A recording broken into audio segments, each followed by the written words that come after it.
जय हिंद साथियों। आज हम लोग देखने वाले हैं जो सहारा का रिफंड पोर्टल खुला हुआ है, इसका हम लोगों को फॉर्म कैसे भरना है। साथ ही साथ बहुत लोगों का कमेंट, अभी मैंने पिछला वीडियो जब बनाया था, बहुत लोगों का कमेंट आ रहा है कि जिसकी मृत्यु हो गई है वह वो कैसे क्या कर रहे हैं, या फिर जिनका पूरा नहीं हुआ है उनको कैसे मिलेगा, या फिर खाता नंबर कैसे डालना है, जिनका एक से अधिक है उनको क्या करना है। तमाम तरह के क्वेश्चन उसमें पूछे गए थे, तो उसी बातों का हम लोग डिस्कशन आज करने वाले हैं इस सेशन में। अंत तक बने रहिएगा। हम लोग सबसे पहले जानते हैं कि फॉर्म कैसे भरना है, क्योंकि बहुत दिक्कत हो रहा है लोगों को फॉर्म भरने में। सर्वर लो चल रहा है, अभी तमाम सवालों के जवाब लोगों को नहीं मिल पा रहे हैं। तो आज हम इस सेशन में फॉर्म कैसे भरना है इसकी जानकारी हम पूरी तरीके से लेने वाले हैं।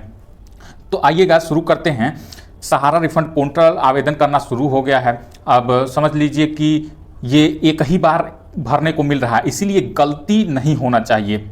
आपको मालूम होगा कि जो शुरुआती चरण है उसमें 5,000 करोड़ रुपए तक वितरित किए जाएंगे, जिसमें पहले 10,000 रुपये वितरित किए जाएंगे। अगर मतलब कि शुरुआत परीक्षण के आधार पर निवेशकों को 10,000 रुपये लौटाएंगे जाएंगे सबसे पहले, और उसके बाद से इसकी राशि क्या की जाएगी, बढ़ा दी जाएगी। ठीक है, तो आप लोग इतना तो जान ही गए होंगे।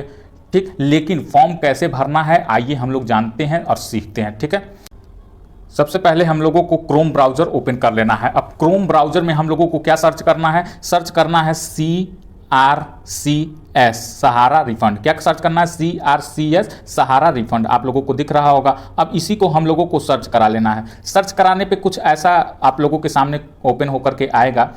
ऐसा ओपन होकर के आएगा। सबसे पहले हम लोगों को क्या करना है, इस 3 डॉट पे क्लिक करना है। ठीक है, इस 3 डॉट पे क्लिक कर लेने के बाद यहाँ पे 3 डॉट दिख रहा है, यहाँ पे हम लोगों को क्लिक कर लेना है। चूंकि मोबाइल से यदि आप कर रहे हैं तो 3 डॉट पे जब क्लिक करेंगे तो यहाँ लिखा होगा डेस्कटॉप साइट। डेस्कटॉप साइट पे क्लिक कर लेंगे। अब आपका मोबाइल फ़ोन जो रहेगा वो कंप्यूटर की तरह काम करना शुरू कर देगा। अब आप लोगों को दिख रहा होगा यहाँ पहला link, Sahara refund are you eligible to claim a refund, तो इसको छोड़ देना है। दूसरा जो हमें लिंक दिखाई देगा, यहाँ पे कॉल दिखाई देगा हिंदी में, और उसके बाद से जो लिंक दिखाई देगा, जो लिंक हमें दिखाई देगा, इसी को हम लोगों को क्या करना है, ओपन कर लेना है। ये ओपन होगा कुछ इस तरीके से। अब ओपन कर लेने के बाद हमें सीधे नीचे जाना है। नीचे डाउन करने के बाद और नीचे जाएंगे तो यहाँ लिखा रहेगा, और नीचे चलते जाएंगे तो लिखा रहेगा, यहाँ एक लिखा रहेगा आप लोगों को join Telegram for latest update, और दूसरा लिखा रहेगा CRCS सहारा रिफंड पोर्टल। यहाँ आगे लॉगिन है तो हम लोग लॉगिन पे क्लिक कर लेते हैं।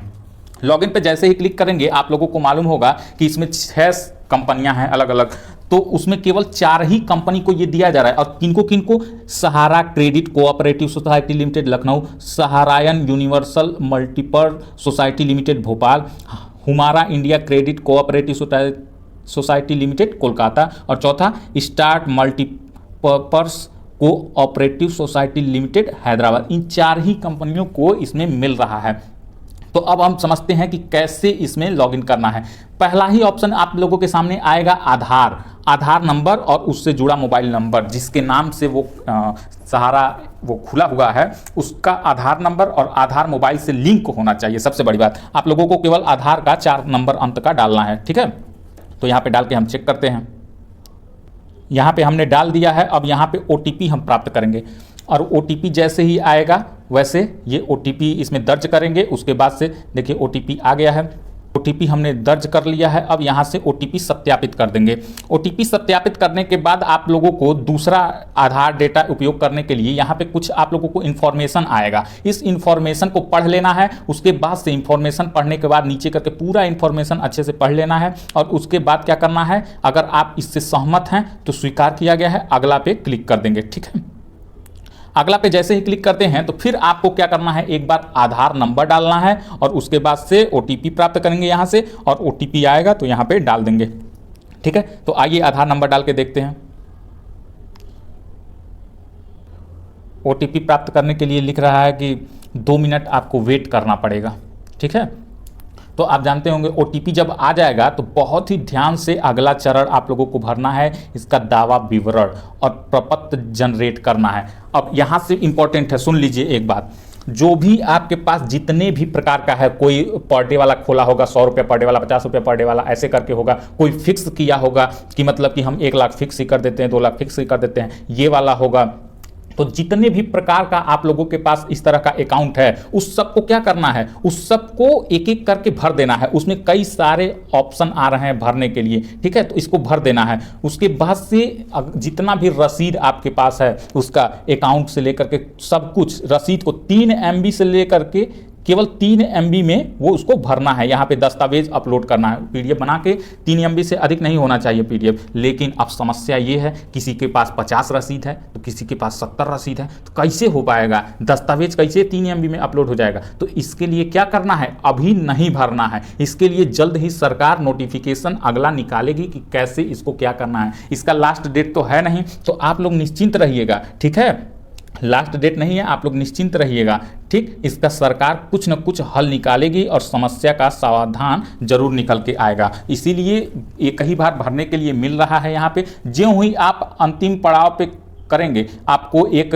नंबर प्राप्त हो जाएगा। आप दोबारा चाहें, कोई आपका खाता संख्या छूट गया है तो दोबारा चाहें भरना तो नहीं भर पाएंगे। अब दूसरा क्वेश्चन सुनिए, जिनका एक से कई प्रकार है वो क्या करें, ये तो हो गया। अब दूसरा, जिनकी मृत्यु हो गई है वो क्या करें। इसके नोटिफिकेशन में कहीं भी अभी तक इसका जिक्र नहीं किया गया है कि जिनकी मृत्यु हो गई है वो कैसे क्या करें, अपना लॉगिन कहां से करें, ठीक है। तो जल्द ही उसका नोटिफिकेशन निकल करके आएगा, तो आप लोग इसके लिए निश्चिंत रहें, ठीक है। उसका भी नोटिफिकेशन निकल करके आएगा, जिनकी मृत्यु हो गई है उनका कैसे भरें, ठीक। तीसरा हो गया, अब खाता संख्या कैसे अपलोड करना है। अब ध्यान से सुनिएगा, क्योंकि इसमें कहीं भी खाता संख्या तो हमें लिखने के लिए दे नहीं रहा है। अगर आप लोगों को खाता संख्या अपलोड करना है, जिनका एक अकाउंट है तो उनका तो कोई दिक्कत नहीं है, ठीक है। जिनका एक अकाउंट है उनका कोई दिक्कत नहीं है, क्योंकि आधार से क्या है, आधार से लिंक है, वो आधार से अकाउंट नंबर लिंक है। तो डायरेक्ट जिस आधार का इसमें डाल रहे हैं, जिस आधार का डाल रहे हैं उस आधार से कोई भी बैंक अकाउंट लिंक है, उसी में पैसा डायरेक्ट चला जाएगा। अब सवाल ये उठता है, जिनका 2 खाता है या फिर 3 खाता है, किसी में PNB में है, किसी में SBI में है, ठीक है, किसी का बैंक ऑफ बड़ौदा में है, किसी का ग्रामीण बैंक में है, पूर्वांचल बैंक में, तो वो क्या करें, ठीक। तो इससे आपको बैंक में संपर्क करना पड़ेगा। जिस बैंक में आप मंगाना चाहते हैं, मान लीजिए PNB में मंगाना चाहते हैं या फिर SBI, सबसे भारत का सबसे खराब बैंक, इसमें मंगाना चाहते हैं, तो आप क्या कर सकते हैं, बैंक में जाकर के एक बार संपर्क कर सकते हैं। एक फॉर्म आप लोगों को फिलअप करने के लिए मिलेगा। इससे क्या होगा कि जो भी पैसा आधार से रिलेटेड होगा, जो आधार से भेजा जाएगा, वो उसी अकाउंट में चला जाएगा, ठीक है।